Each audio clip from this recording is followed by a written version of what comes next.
ఎవరి కాపురల్లో ఎవరు నిప్పులు పోసారత్తయ్యా?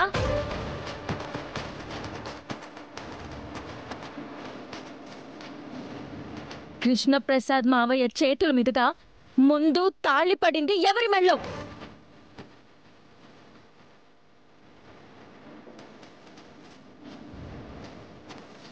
ఇంకా న్యాయ అన్యాయాల గురించి మాట్లాడుతున్నావా?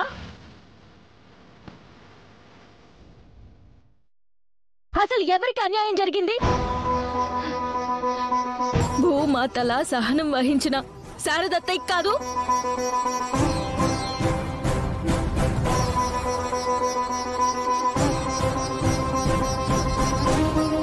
ఆవిడే గనక నాకు న్యాయం కావాలి, నా భర్త రెండో పెళ్లి చెల్లదు అని కోర్టు మెట్లెక్కుంటే ఎవరికి న్యాయం జరిగేది? ఆవిడికే.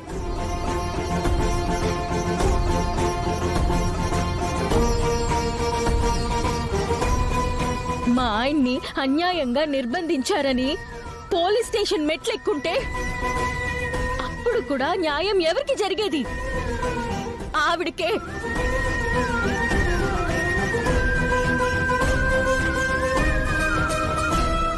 ఆవిడ ఈ రెండిట్లో ఏ ఒక్కటి చేసినా పోలీస్ స్టేషన్ల చుట్టూ కోర్టు చుట్టూ తిరుగుతూ మన ఇంటి పరువుని పోగొట్టుకునేవాళ్ళం.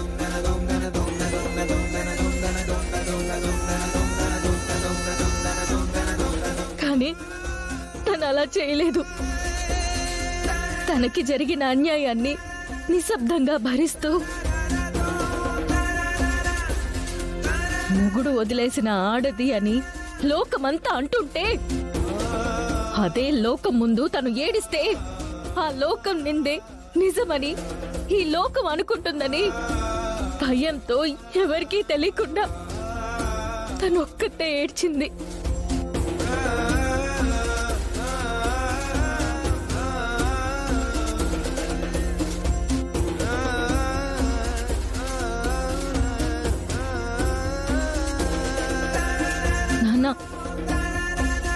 వద్దు నాన్న, ఆవిడ్ని విధవని చేసి మరింత పాపం మనం మూట కట్టుకోవద్దు.